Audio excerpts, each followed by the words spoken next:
The following presentation examines the antecedents and consequences of athlete burnout within the context of collegiate sport clubs. My name is Leanne Lauer-Hoppy, and I want to share a special thank you to Wanju Lee, Shay Bergach, Ashley Ryder, and Chad Lowe, who are also part of our research team that conducted this study. Athlete burnout has been a topic of interest over the last 30 years, with several theories developed to understand this particular phenomena.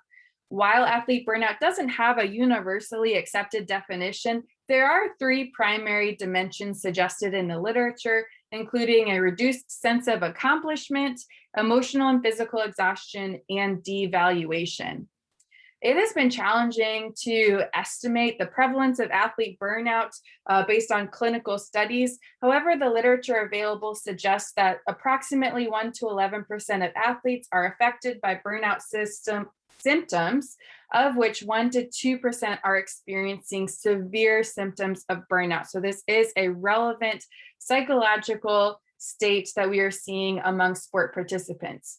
Athlete burnout has been studied within a variety of sport contexts, like at the elite college, youth sport level, looking at team and individual sports. However, there is very little research on athlete burnout within the college sport club context. Now, when you look at college sport clubs, as members are engaging in approximately 5 to 20 hours a week on sport club activities, in addition to their academic responsibilities, job schedules, social lives, etc., this particular environment may pose stressors that could potentially exacerbate burnout, which warranted us examining this particular context. So the purpose of our study is to examine the antecedents and consequences of athlete burnout within college sport clubs using an integrative model. So as I previously mentioned, there have been a number of different conceptual models that have come out to study athlete burnout, such as the cognitive affective stress model, training stress syndrome model, commitment model.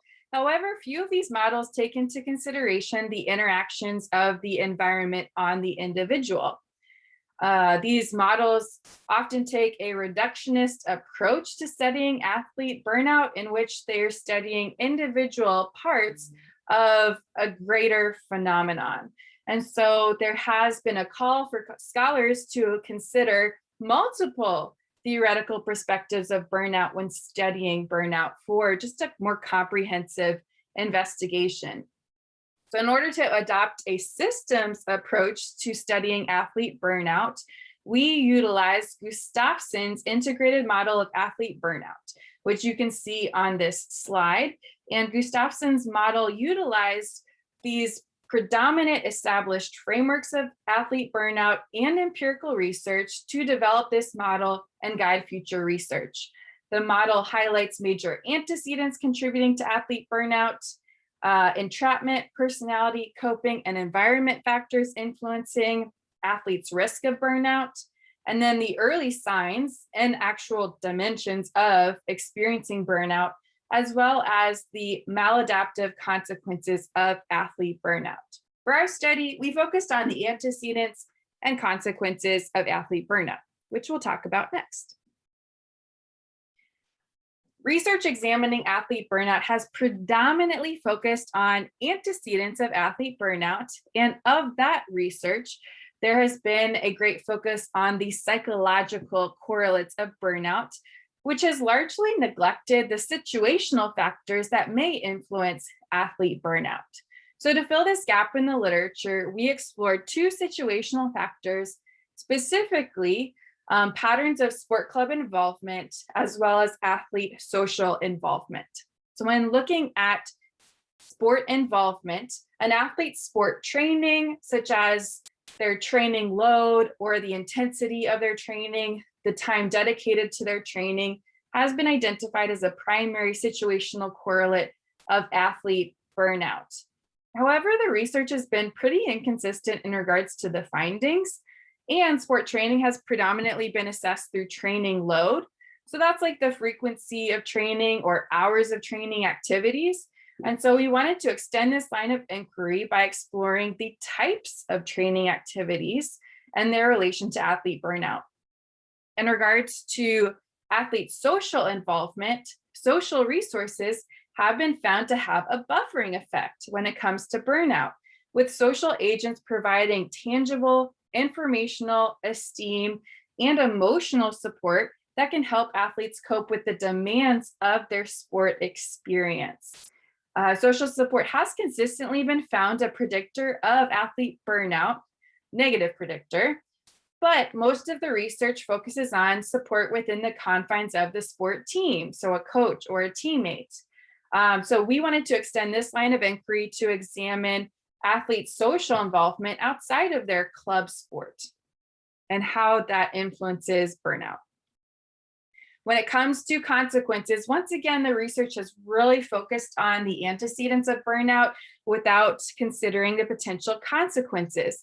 And as you saw in that integrated model, often the consequences that are focused on are maladaptive. So we wanted to try and fill some of these gaps in the literature.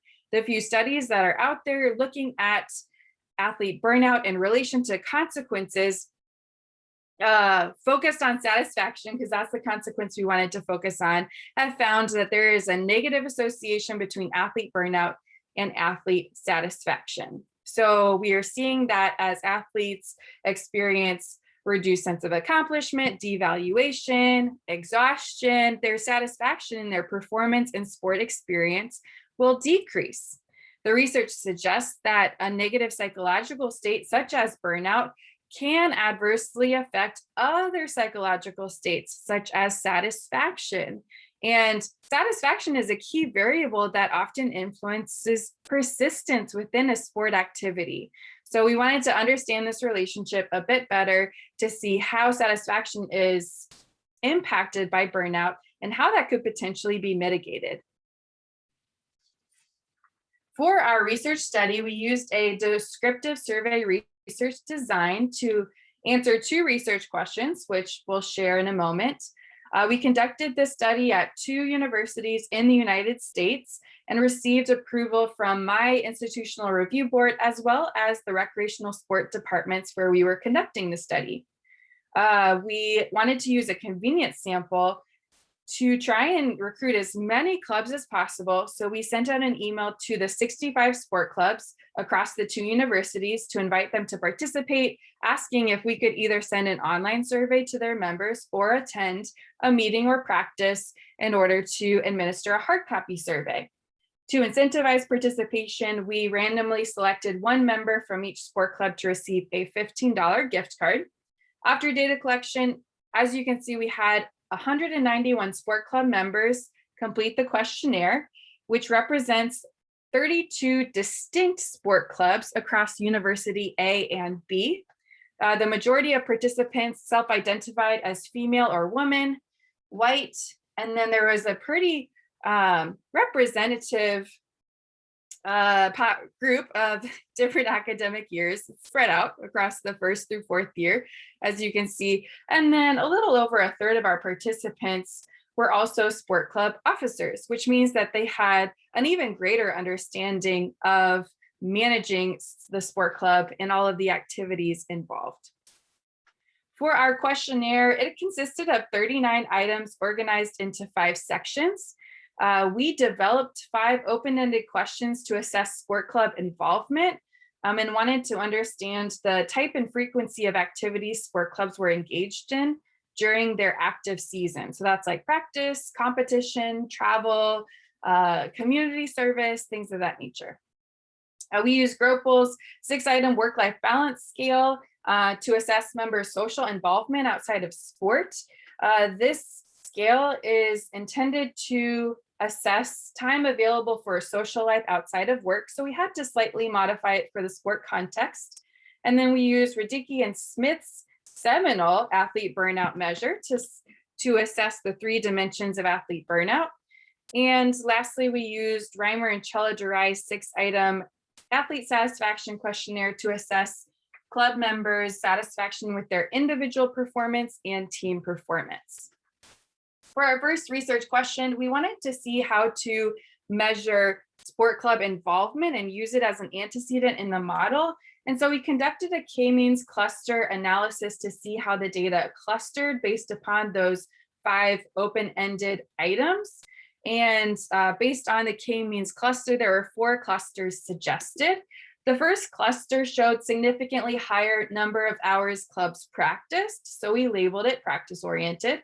The second cluster displayed significantly higher number of trips clubs took during the season, so we labeled that travel-oriented. The third cluster showed significantly higher number of in-season competitions, so we labeled that competition-oriented. And then the fourth cluster showed relatively low scores on all of the items, and so we labeled that low involvement. For our second research question, this was where we took all of our variables and combined them into an integrated model. So we utilized confirmatory factor analysis to first confirm our measurement models, and then we used structural equation modeling to see how our antecedents, athlete burnout, and consequences all related.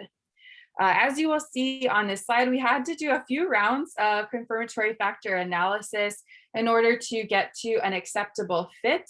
And in this process, we did make the decision to converge 2 of the athlete burnout dimensions. So we converged reduced sense of accomplishment and devaluation into one variable that improved the fit of the model significantly. And so we were able to get to a confirmatory factor analysis that was an acceptable fit with this integrated burnout dimension.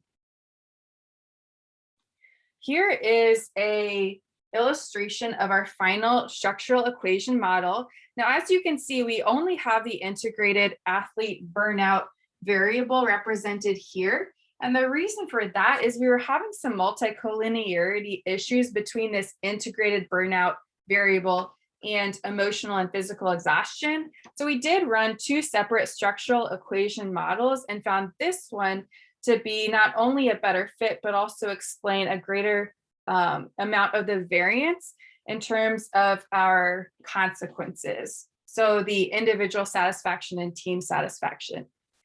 So now when we're looking at this, this model right here, you'll see that of the 4 sport club involvement clusters, competition-oriented cluster was significantly associated with individual and team performance satisfaction through the integrated burnout dimension. You'll also see that athlete social involvement had a significant positive association with both individual and team satisfaction. And this was fully mediated by the integrated burnout dimension.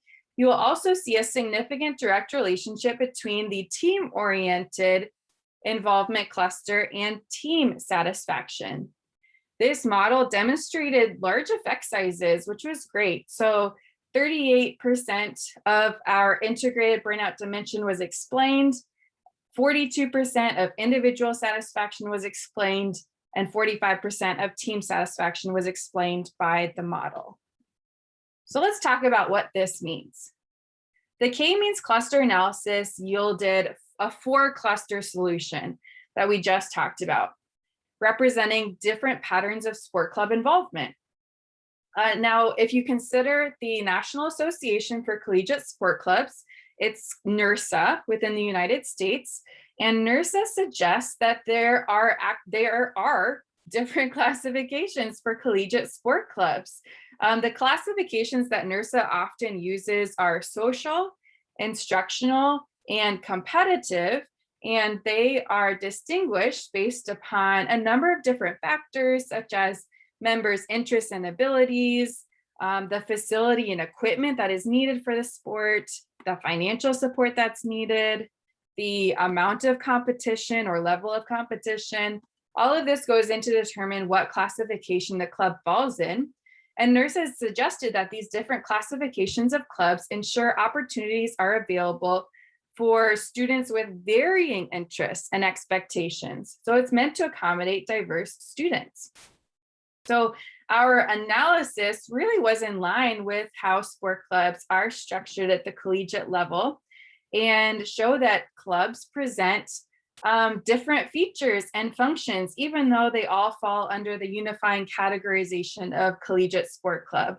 So moving forward, we strongly encourage researchers to consider the specific characteristic of a club when examining the outcomes of participation in that club.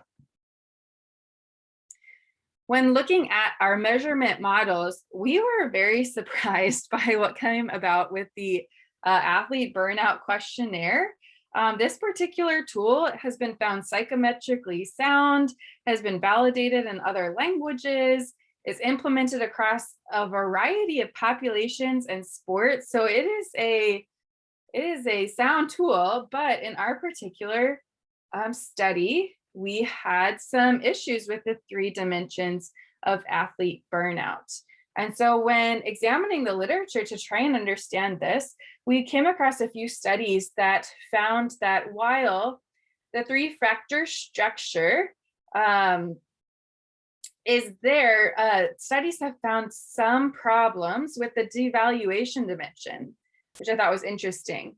So while athletes may demonstrate clinically relevant burnout systems, these athletes that are experiencing burnout have been scoring low on sport devaluation. So there's suggesting that there might be some accuracy limitations of this tool when measuring devaluation. In our study, we lacked discriminate validity between reduced sense of accomplishment and devaluation. So it really brought into question, should we use 3 dimensions in the sport club population? And it also suggests that certain dimensions of athlete burnout may just be more salient in particular athletic contexts or when considering particular environmental influences on burnout. So we do suggest that researchers in the future really consider what's the most appropriate measure of athlete burnout based on the variables that you're studying and the context in which you are studying. When considering the model relationships, we found that athlete social involvement negatively predicted our integrated burnout dimension, which is supported by the literature that has found that adequate social support can act as a buffer to athlete burnout and just help athletes cope with overwhelming situational demands. And so in our particular study, social involvement was related to time spent with friends and family, indicating that an athlete's social structure beyond the club team is important. When considering competition-oriented involvement, and that cluster's relationship with athlete burnout, it was the only sport club involvement variable that was significantly related to burnout, and it was a negative relationship, which was also particularly interesting because often the literature suggests that increased training demands will result in higher levels of burnout. And so one thing that our study is suggesting is that the time and training demands required of collegiate sport club members may just be low enough to avoid contributing to the development of burnout that's often associated with elite level sports. We look to the law of diminishing returns to help explain this finding. And when considering the law of diminishing returns, which identifies a point of diminishing returns in which inputs no longer contribute to productive outputs.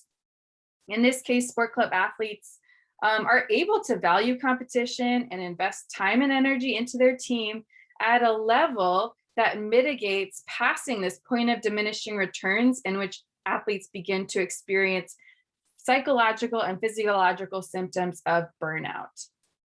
And then when looking at the burnout consequences, our integrated burnout dimension did have a significant negative relationship with both of these variables, so individual and team performance satisfaction, which really just expands upon the literature. And a few studies have identified this negative association between satisfaction and burnout, and we confirmed these findings. And what was most interesting is that a lot of research has focused on individual satisfaction, but this really does confirm if you are in a negative psychological state, because of burnout, reduced sense of accomplishment, those types of feeling, devaluation of the sport. It will not only influence your individual psychosis in terms of your perception of your own performance, but it also can extend out to your performance of your team. So that was particularly interesting. And then lastly, the practice-oriented involvement cluster was found significantly predictive of team performance satisfaction. This was a positive relationship, and honestly, it was a bit unexpected because team performance satisfaction includes variables such as win-loss record. However, the practice-oriented teams reported lower numbers of competition. So we looked deeper into the measures, and team performance satisfaction had additional items that were not explicitly related to win-loss performance. And so our practice-oriented teams might be considering team performance through other constructions of performance and meeting goals. And so it's just a call to us to consider, how do we measure performance, and how can club members experience satisfaction in their variety of activities? When considering the implications of this study, as you can see on this slide, we have implications for club support, club training, team involvement, and then resources. As we found a 4-cluster solution, we really encourage recreational sport practitioners to get to know their clubs and tailor their administrative support to clubs based on the nuance of the different type of clubs. A one-size-fits-all model does not work with sport clubs. You really need to assess their goals, their activities, and then provide the necessary associated support.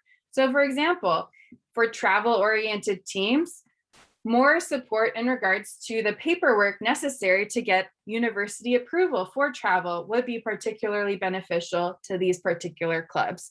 And then hopefully mitigate the demands of being a sport club officer and managing travel schedules that can often contribute to those officers' burnout.